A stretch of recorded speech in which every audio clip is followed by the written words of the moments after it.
Hey guys, Aaron Cybertron Zhang here, and today I'm back with another episode of Road to Ranked where I climb the Online Series 12 ladder and provide live commentary as I go.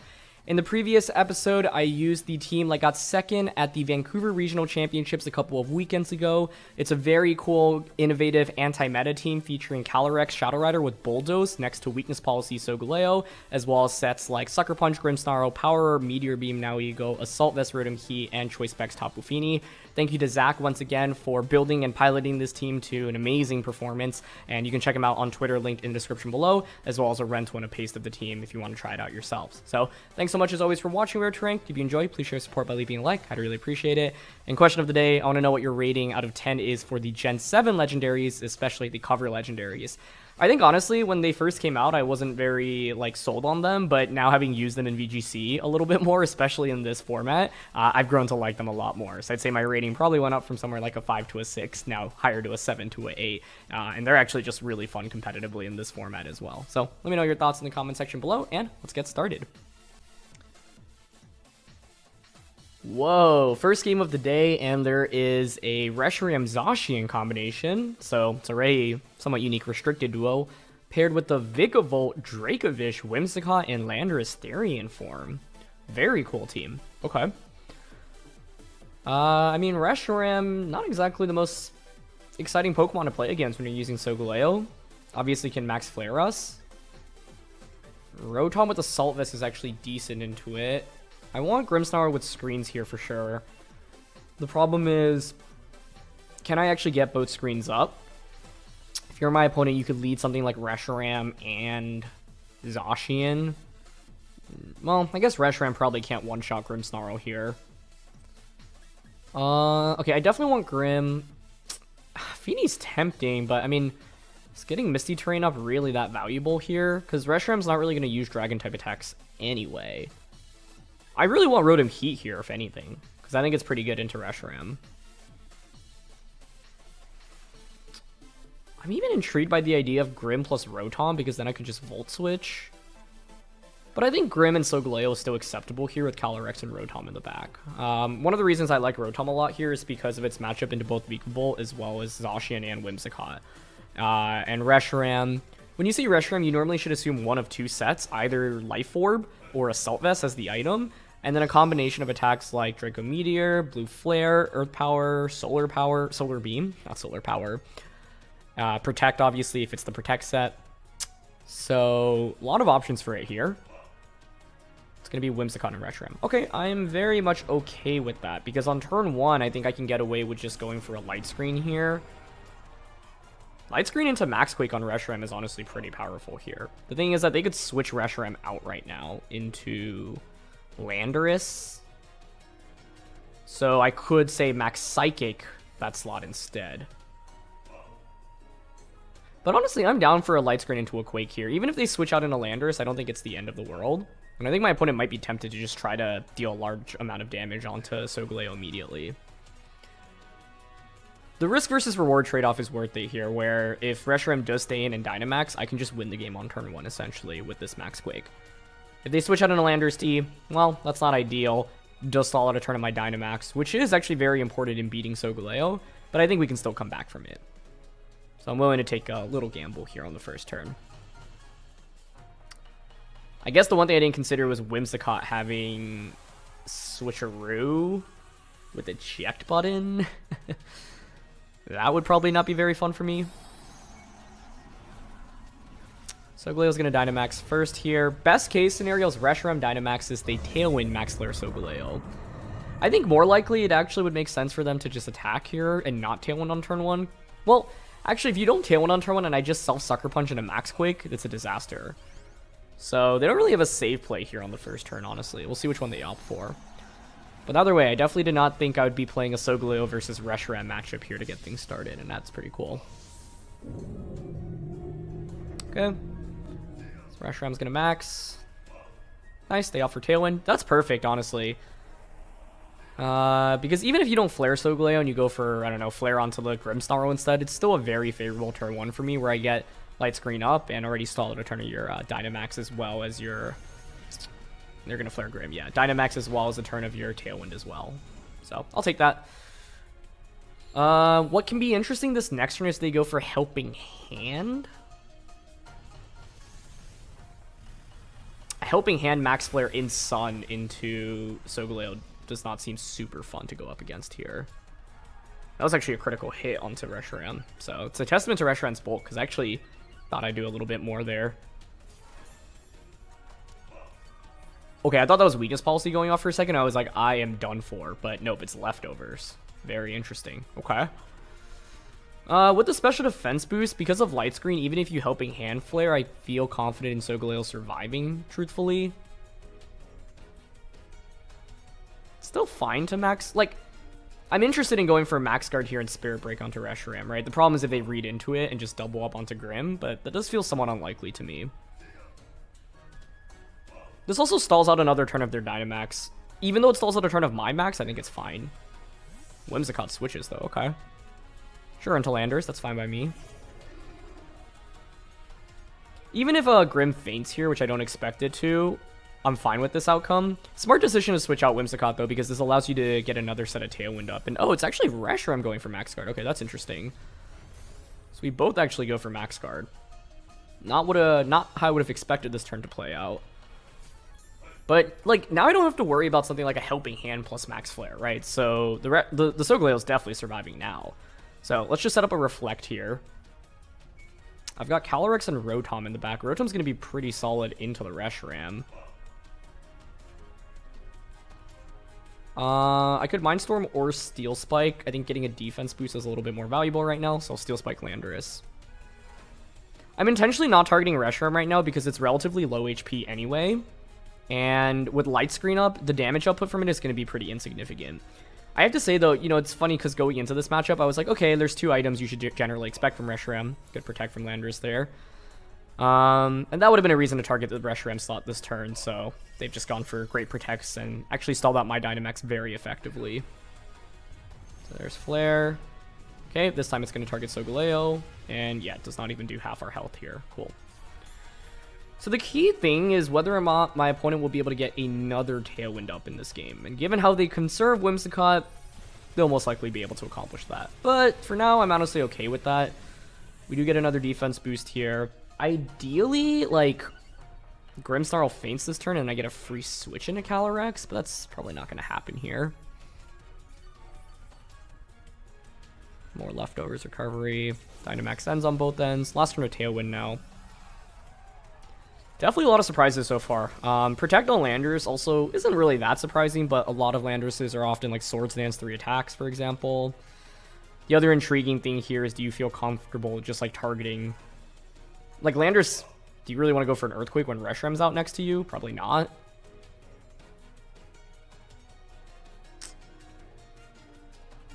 And since it is the last turn of Tailwind here, I'm down to Spirit Break into Reshiram and Protect Solgaleo. They don't switch one of these out into Whimsicott. Okay, Reshiram just goes for Protect. That's fine. The reason why I'm okay with this outcome is because now I have this Solgaleo, and Tailwind is already over from my opponent's end, right? So next turn I'll be in a pretty powerful position, and yeah, they just go for Earthquake. That's fine. Switching to Calyrex Shadow Rider there would have been very powerful for me, but it's okay. Yeah, you can see with Reflect here, not really that much damage. Oh, it's actually Life Orb Lando, though. Okay. I don't think that KO's Solgaleo with Reflect up and the defense boost, though, so I think we're fine. The thing is, I've kept attacking into Protect, so it's like, do I finally just go for... I mean, targeting Reshiram here is the safe call, obviously. So I'm going to switch Grimmsnarl out into Rotom. That resets Intimidate, because Sucker Punch is actually valuable damage here later on, and I will go for Psychic Fangs onto Reshiram. Knowing that you are Assault Vest, or not Assault Vest Landorus is really big, because it means an Astral Barrage can just finish that off later on. My opponent keeps alternating Protects here, okay? Oh, this is interesting. They actually don't switch out Reshiram. They're just going to Earthquake themselves, but like I said, I think Solgaleo survives this with Reflect and the defense boost, so... This is actually a disaster for my opponent, as I'll be able to just pick up a double knockout. I think it would have been better for them to have switched out the Reshiram in that position into Whimsicott. Yeah, because then, like, at least you don't KO yourself, and then you still have the Reshiram, and then you get Tailwind up as well. But this is why I was saying if my opponent doesn't switch out into Whimsicott, they're going to be in a pretty tough spot, because by not switching in into Whimsicott, they can't go for another Tailwind immediately. now we're at the point in the game where I don't even really care if they go for another Tailwind, because this Rotom should just really demolish the Zacian with Overheat, and this game highlights why Rotom Heat can be a really potential strong bring, right? So as long as we connect on the Overheat, we should be good. That's the thing we're looking for right now. Helping Hand Sacred Sword, I guess, is the other option my opponent can go for at the moment. Like, I've got Grim. We still have both screens up. A single Astro Barrage will also be very strong for us right now. So, like, I'm down to just Overheat into Zacian and Earthquake in this position. It's pretty safe. Their best bet would be to try to KO Rotom with a Helping Hand plus maybe a Sacred Sword. If you have Close Combat, actually, that could be enough damage, even with Reflect up. But Overheat should just get a one-hit knockout onto Zacian here. The other play I could have considered was like doubling up onto Whimsicott, reading Zacian to Protect, but I don't really see much of a reason for Zacian to Protect, and it's actually Whimsicott that goes for the Protect instead. But this means Zacian can only knock out one of two Pokemon at best. Gonna be Sacred Sword into Solgaleo. It's funny because Protect has always been a very staple move in VGC, but in this format, a fair amount of Pokemon do just drop it. And Zacian actually survives the Overheat. I have to say, I was not expecting that, so I wonder how much special defense investment and HP investment it has. It must be a lot. Rotom should always win the 1v1 though against Whimsicott, so I think we're still fine. We can just bring out Calyrex now. Yeah, because it's like, if you Tailwind and Calyrex survives on Focus Sash, Astro Barrage just KOs you. The bulk on my opponent's team in this game though was pretty wild. Like, Reshiram clearly had a ton of bulk, and Zacian clearly has a lot here as well. So I'm really curious about the EV spreads here. But either way, we can just Astro Barrage now, and I think Thunderbolt here should finish off Zacian. I don't even need to switch out the Rotom right now. Well, actually, their only play here is to Protect with Zacian, right? There's no need to... Yeah, we actually Overheat into Whimsicott. There's no need to target the Zacian because I'm always going to get Astro Barrage off into the Zacian slot. Yeah. Their best bet there would have been to Tailwind, so I'm kind of surprised to not see that there. That actually just brings Whimsicott down to super low. So if I knew Whimsicott was going to take that much damage, Volt Switch would have been better, but occasionally Whimsicotts will have a fair amount of HP investment. They actually have Giga Drain. Okay, that's cool. Giga Drain, by the way, is really important on a team like this because Reshiram obviously doesn't have the best matchup into Gastrodon. It's not bad in a Gastrodon either, but like Gastrodon can obviously Dynamax, Max Quake into it. If you're not running Solar Beam / Max Overgrowth on the Reshiram, you're going to struggle a little bit. So, yeah. We miss Overheat there, but it's obviously fine. The early game was really weird, though, right? Because it felt like I was wasting all these turns on my Dynamax, and I really wasn't getting that much value. But at the same time, my opponent really wasn't getting too much out of it either.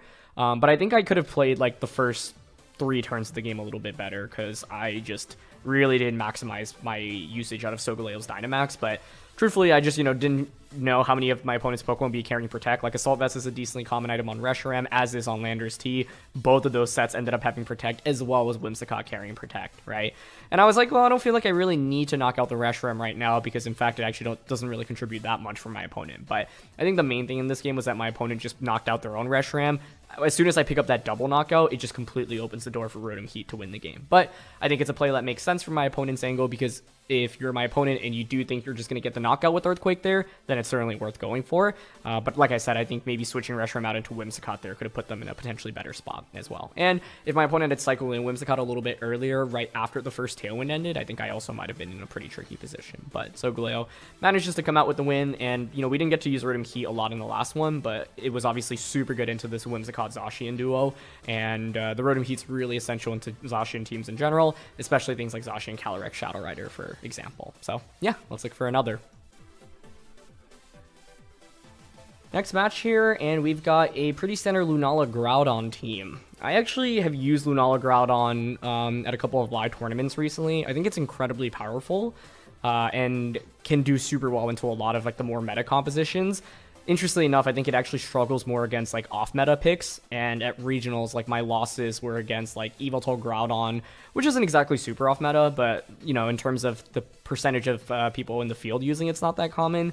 I lost to Dialga Kyogre as well, and then a couple of Calyrex Shadow Rider plus Groudon teams. And so, Calyrex and Groudon also not exactly like super anti-meta, but once again, in terms of like percentage of the field using, it's definitely a pretty small segment of it. So, how do we want to approach this? Like, now Ego as a max option is actually interesting. I don't know the set on Groudon. Calyrex is obviously very strong here across the board. This is a tough one because I honestly think you can make a good argument for all of our Pokemon. My problem with Rotom Heat is the potential Sleep Powder from my opponent's end. I'm down to just lead Calyrex Solgaleo, have Feeny in the back for a Misty Terrain switch in, and then Rotom or Now Ego is the last one. Now Ego with Power Urb and Meteor Beam is honestly incredible damage and can even be a Dynamax option in this matchup, so I'm going to try it out here. I think the cool thing in this matchup is that we have a lot of flexibility with all our Pokemon, and if we were to play a best of 3, I could easily see myself bringing all 6 Pokemon, but as always, when I say this, you know, it also means that picking a best of 1 is a little bit harder, and there's a decent chance we didn't bring what's objectively the right 4 Pokemon, right? It's going to be Grim and Groudon, okay. So turn 1, basically, what I have to worry about is Trick coming out from the Grimmsnarl immediately. Because if you Trick, you can not only trick an Iron Ball onto Solgaleo, but also get rid of my weakness policy, and that's very bad news for me. I wish Calyrex had Will-O-Wisp here. That would make my life a lot easier. And by not bringing Rotom means Groudon has a slightly easier time into me, which is also not ideal. Trick is decently common. The other set is just simply Light Clay. If I were my opponent, I would trim, and I had Trick, I would just Trick Solgaleo on turn 1.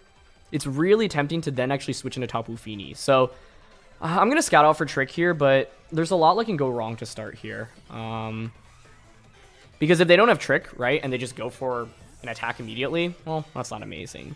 However, Solgaleo actually has a decent time here, especially with Pollen Puff support from Calyrex as well as Psychic Fangs to break through potential screens from my opponent's end. But if I can bait a Trick here onto the Tapu Fini and make them steal away my choice specs, that would be amazing, right? Because then that puts Solgaleo in a much better position. And there's Trick, okay. It's always hard to go for a play like that, though. Okay, there's Iron Ball, there's choice specs, and they just go for Blades. Cool. They could just easily trick the Iron Ball away from Feeny again next turn, which is kind of a funny play. You could also steal Focus Sash away from Calyrex.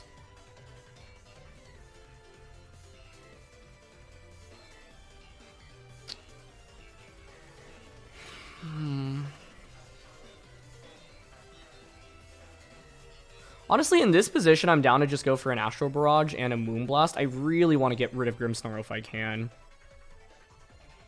But if you're my opponent now, what you can do is just go for any attack with Grimmsnarl. Groudon can Dynamax and also just Max Quake into Feeny, which then will get the knockout onto me. And now that I have Feeny out, they don't even have to worry about a potential Will-O-Wisp. Okay, they just go for Light Screen, though. I'm very happy with that, all things considered, I think, because it means now you're locked into Light Screen. Which is a really big deal, right? Because it's like, well, what are you going to do with Grimmsnarl in the subsequent turn? Do you just stay in, or do you sacrifice it? I'm just going to go for another Blades. That's fine by me. Okay. Now we'll get the Moonblast off into the Grimmsnarl. Okay, not a bad start. You would think Grimmsnarl was going to look towards switching out this next turn. Oh, it's Leftovers. Okay, so this might be like Gavin Michaels' variant, which was Bulk Up with Leftovers, which is pretty cool. They're going to press this Blades again. I think I'd... The thing is, I have a pretty free Astral Barrage to... If I were my opponent, also, like, do they have Venusaur in the back is the big question right now. I think it's likely. To which then, like, Dynamaxing Now Ego certainly is an option.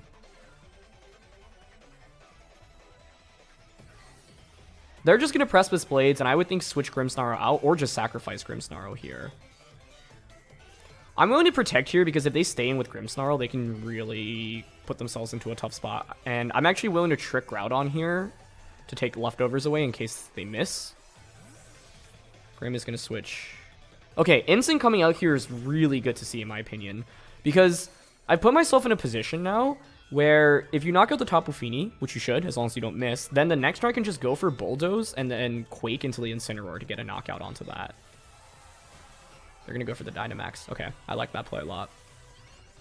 Although, to be honest, if you ended up quaking into the Calyrex slot, this actually works out decently well for me, because then I get the Iron Ball onto the Groudon, which would be kind of funny. So we'll see which outcome it ends up being. Okay. The thing is, even after the trick, like, we baited out the trick, we're still not necessarily in an amazing spot right now. There's Max Quake. Yep. Into Calyrex. Okay, so this is why I was saying, like, Trick is interesting here as an option. Oh, man. What a funny game so far. Now I really wish I had Rotom. I feel like if I had Rotom in the back instead of now Ego, this game would actually just be a wrap at this point. But I'll gladly take the leftovers. Thank you very much. Okay. This next turn, I'm willing to switch out into now Ego.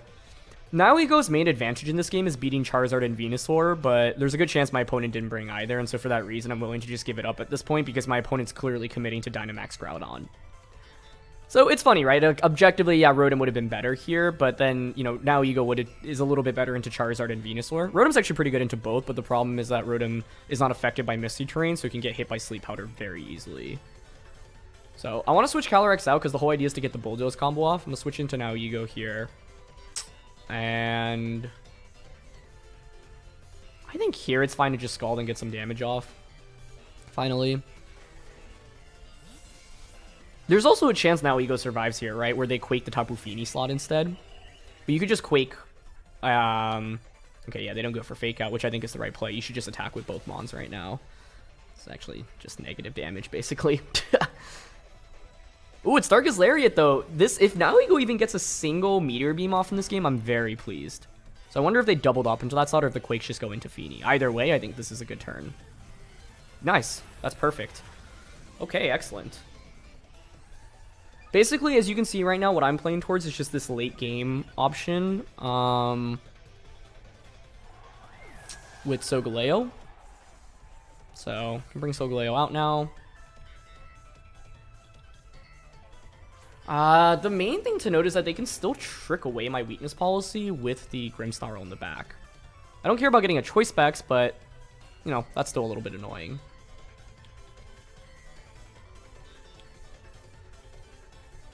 I think I'm still willing to go for Meteor Beam here, though, honestly. +2 special defense, there's a chance they actually survive.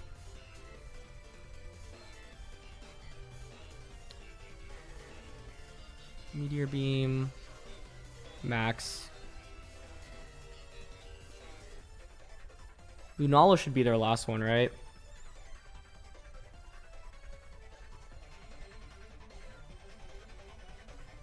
I actually don't think I need a Dynamax this turn. This might be a little bit greedy, though. If I lose the game, it will be because I got greedy with my Max. They switch Incin out, okay. In a Grimm. I think that actually punishes them really heavily. Because Meteor Beam should get the KO onto Grimm. Oh, and they Max Guard! Oh my gosh, I'm gonna get so much more value out of now Ego than I expected to. Wow.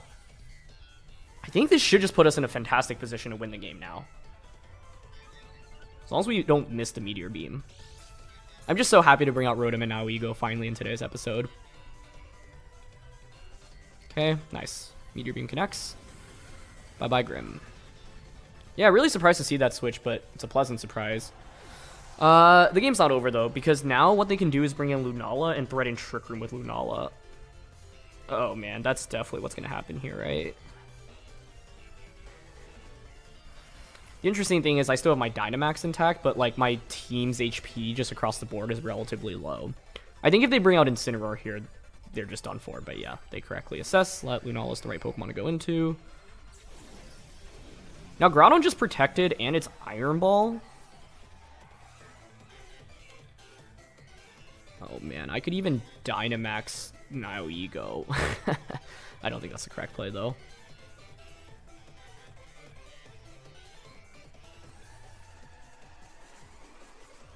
Last turn of Light Screen, and it's done after this turn because we knew it was Iron Ball.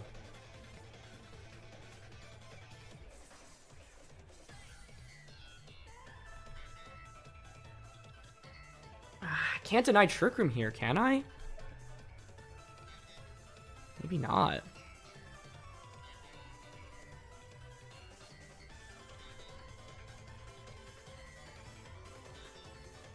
Okay, I'm going for Grass Knot and max Steel Spike here. I just don't know if it KOs Groudon, and that's my concern. Because they have Light Screen and multiple special defense boosts, so I don't think Grass Knot's going to do much. So the question is whether or not Steel Spike can finish off the Groudon. Now, the advantage for us is... They also... Yeah, it was really smart to conserve Incineroar the way they did, because Incin is so much more valuable against my team under Trick Room. They go for the double. Oh, that's a great play, and they get it. If they don't get it, actually, because I could have just knocked out Groudon there, I might have just been fine, but with the double, I think I lose. I don't even think we would have done enough there. I don't think they needed to go for the double, to be honest. Nice play, though. Yeah, this is the threat of Trick Room, honestly. Like, even though we played the early game so well, I essentially needed to get the Calyrex out to threaten the Lunala, and I didn't. Bulk Up is a possibility. You could Meteor Beam here. What's interesting is, does Groudon actually click Precipice Blades? Because if you do, you'll activate my weakness policy, and that's actually not good news for them. I'm going to Protect here.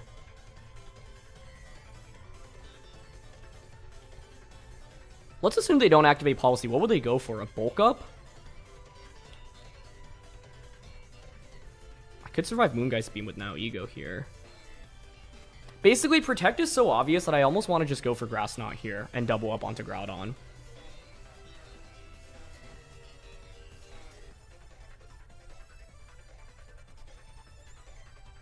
Okay, I'm gonna go for it.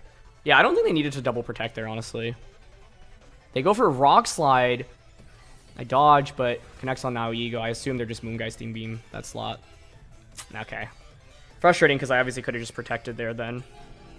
They played this endgame very nicely, though, so kudos. I can't be too upset about losing it.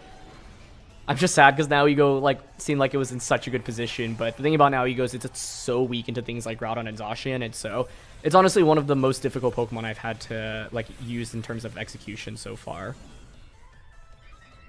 And this now puts me in a really bad spot because stalling out Trick Room is essentially impossible now. So I guess I should have just protected there. Like, what was I worried about? Them going for a Bulk Up, I guess, but they're always just going to target around Solgaleo right now. That's their best bet of winning. Maybe they did need to double protect, though, given how much the Steel Spike now just did. So, can't fault them for going for it. Definitely hurts a little bit, but it's definitely the right play. If they don't get it, though, and Grass Knot plus Steel Spike KOs there, I think we win the game. So, that's how the game is sometimes. I could have played better. 3 turns of Trick Room left. I'll protect and...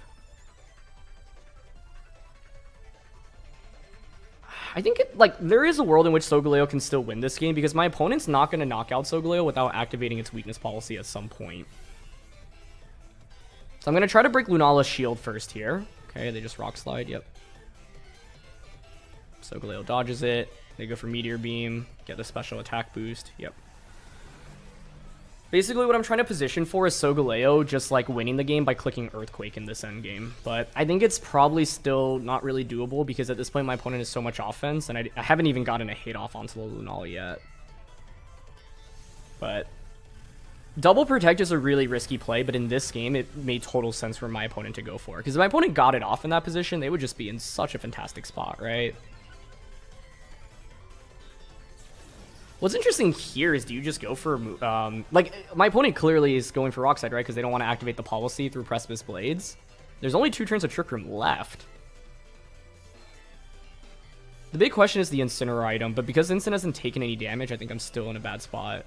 But the thing is, you could also miss onto the Calyrex right now. So I'm going to Astral Barrage here. And Sun Steel Strike into Lunala. Yeah, they go for Rock Slide. Does that KO Calyrex here? It does not. Okay. I expect the Moongeist Beam to go into Calyrex, though. If they had missed... No, missing Rock Slide there doesn't make a difference. Unless they somehow targeted Solgaleo here, but yeah, it's Calyrex. They're playing exactly how you should play around Solgaleo, which is not activate the weakness policy until it's too late for me to get value out of it. No flinch, at least, which is good. Okay. I'm hoping Sunsteel Strike into EQs a knockout onto their Lunala, but I'm not sure. It's not. The other problematic thing here is, do you have, can you heal up? Because if it has Moonlight, I'm done for. Is my best play to just hope it doesn't have Moonlight? If it's Gavin's version from Regionals, it's going to have Moonlight. But you could just pivot Groudon out into Incineroar, right? So I'm actually just going to Sunsteel Strike here. Yep. Okay, we're still in it then, I think. We would win this game if they didn't have Moonlight. They go for Moongeist Beam, I survive, and then I just KO Lunala in return. Oh, it's Protect. Okay, so it's Protect Trick Room. That means you don't have Moonlight. Oh, but now you just fake out into Trick Room, right? Yep. They played this endgame so well, honestly. It's just a double Protect. I wish we could have seen how it would have played out without it, but I think, like I said, Groudon could have even maybe survived in that position. I had no counterplay this turn, right?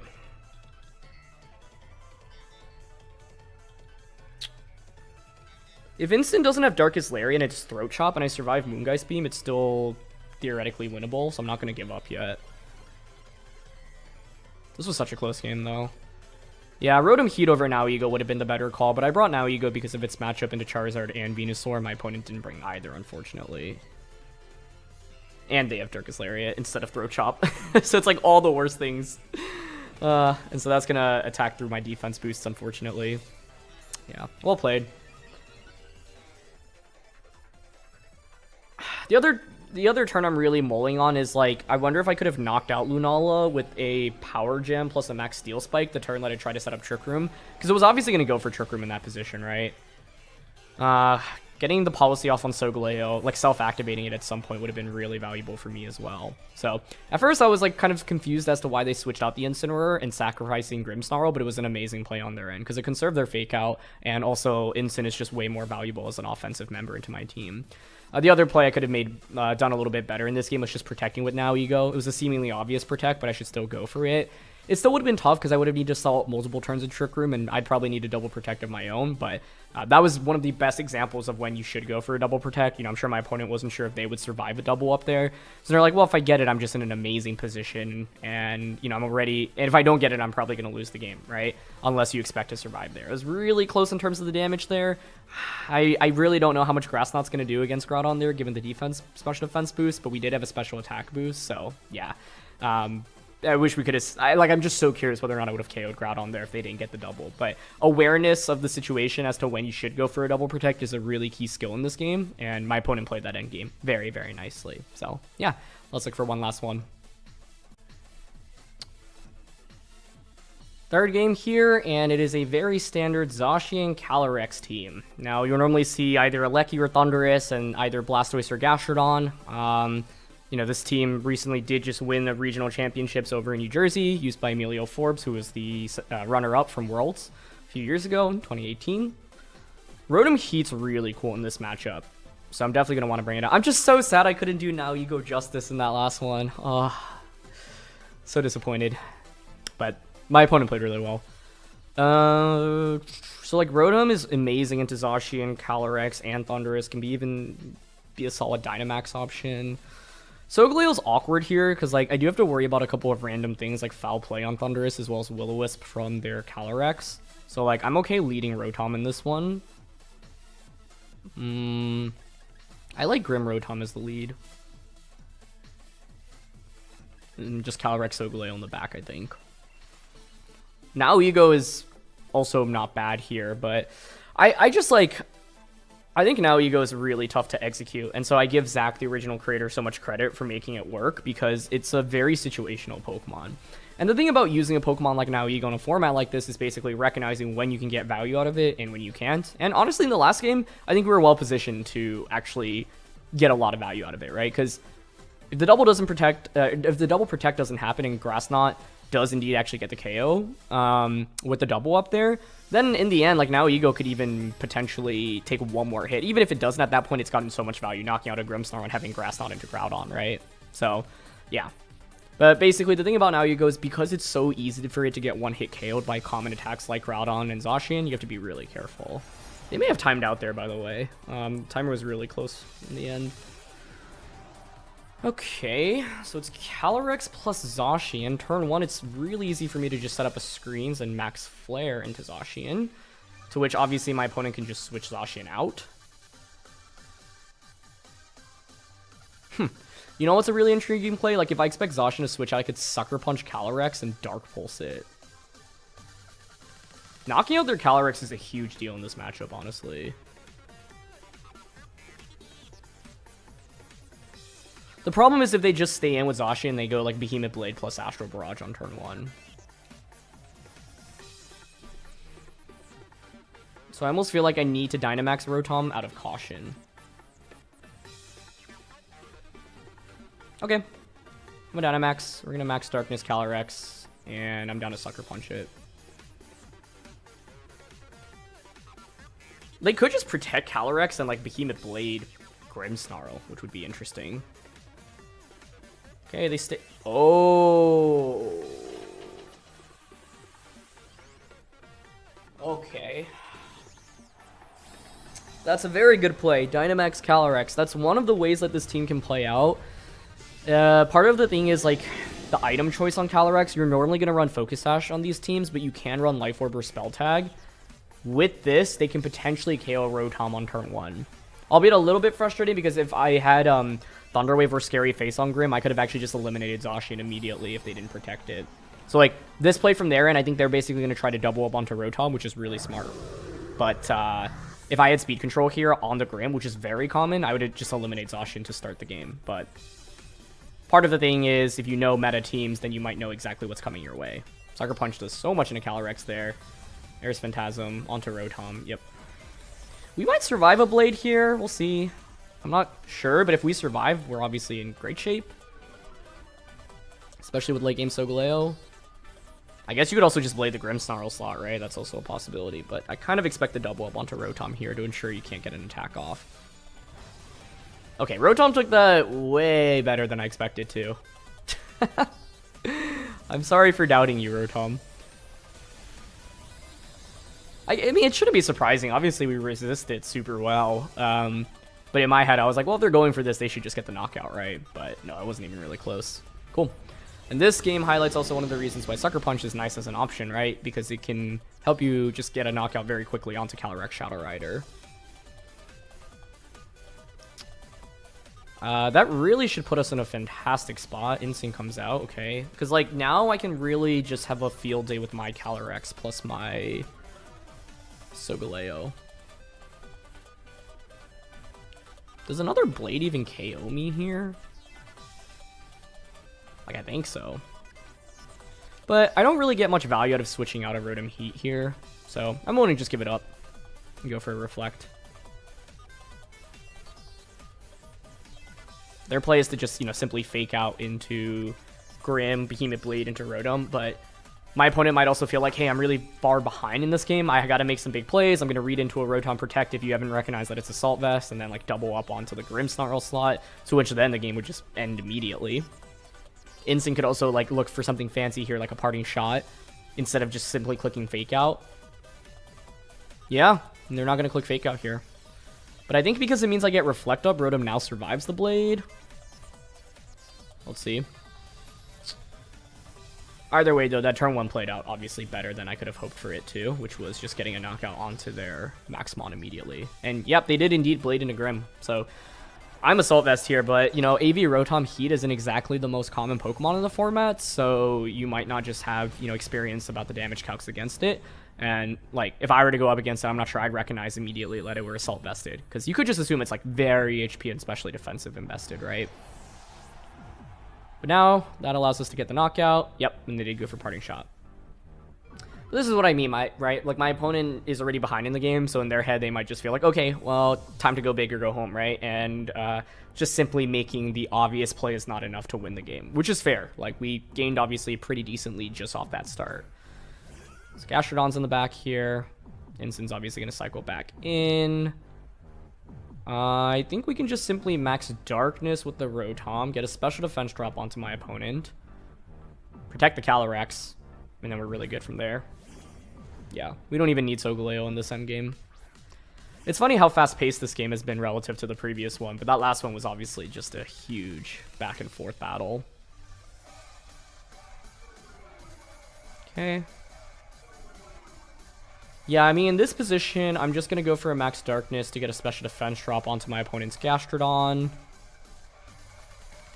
We're going to protect Calyrex here. There is a world, by the way, in which like Incineroar could win, but with Pollen Puff here, I think it's really valuable for us to heal up Rotom. And a single Special Defense drop goes such a long way here. That's why the Rotom on this team also is really nice, because it has great synergy with Calyrex, right? Where it's like, you're not always Dynamaxing Solgaleo with this team. I keep thinking about that last game, though. I really wonder if Power Gem to break the Lunala Shadow Shield into a Steel Spike would have been enough there. I don't think so, though. I would be very surprised if it were enough. Like, very, very surprised.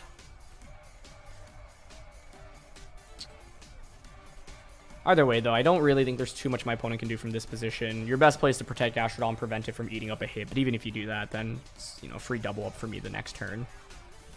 Actually, for that reason, the better option would be to not protect here, specifically to prevent that from my end, and then go for like a Yawn onto Rotom.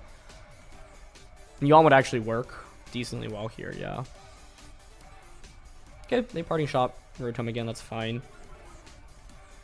The key thing that's interesting in this game, great play. Ooh, I love that play from my opponent's end. That was very nicely done.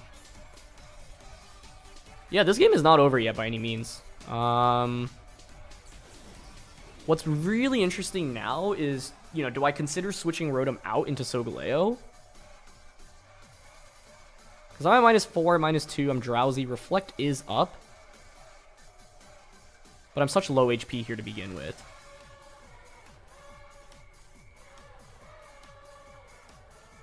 I think I'm going to go for the switch. It's just that they might Flare Blitz the Solgaleo on the switch in, and that's obviously incredibly scary. But actually, because Reflect is up, I think making this play is fine. If we didn't have Reflect up, I would be a little bit more hesitant, but because Reflect is up and I still have Focus Sash on Calyrex, I think we can just make the obvious switch and it's okay. I expect Gastrodon to survive the Astral Barrage here, but that's fine. Okay, they don't protect. Great play last turn though, right? This is what I mean. When you're behind, you gotta just go all in and just find these like really hard plays that, you know, your opponents otherwise wouldn't expect. They do find the Flare Blitz play here as well, but it's actually going to go into Calyrex instead. Okay. Crits me there, that's fine. Crit Burn would actually be very... Well, no, it would be fine. And they yawn into Solgaleo. Okay, cool. Basically, what I was thinking there is, okay, by switching in Solgaleo, even if you Flare Blitz the Solgaleo, you take so much in recoil damage that a Calyrex Astral Barrage will just win the game next turn anyway, right? So it's fine losing Solgaleo there because we just have so much damage output at the moment. But now I can simply just go for... I'd actually prefer to Earthquake here and switch out into Rotom. The reason for this is because Earthquake should finish off Gastrodon. I don't want them to have the chance of KOing... Okay, they actually have a berry here on instant, but that's fine. Because Earthquake now does enough damage where all I have to do is bring Calyrex back in and click Astral Barrage. I guess the only problem with this play is if Earthquake actually somehow didn't KO the Gastrodon. But now this next turn I can simply just go for a Psychic Fangs instead of an Earthquake. I could have gone for Psychic Fangs this turn as well, I guess, but I wanted to try to just KO the Incineroar. Obviously, I didn't know what item it had there. Okay, now it's like even if you Flare Blitz Solgaleo, well, you just KO yourself, and Calyrex comes back in. And as you can see, Solgaleo would survive the Flare Blitz thanks to Reflect, which is exactly why I switched it in earlier, right? Because then it's like, okay, if you want to KO Solgaleo, you're going to have to double up into it, but if you double up into it, that means Calyrex is just free to Astral Barrage. So Rotom was really critical in this matchup. That's one of the main reasons it's on this team, and I'm glad to showcase the Little Oven a little bit more because we didn't really get to use it too much in the previous episode. So Solgaleo falls asleep now, but obviously Calyrex always just wins this endgame for us. And I think a Dark Pulse against -1 special defense Gastro should also get the KO. So let's just go for that.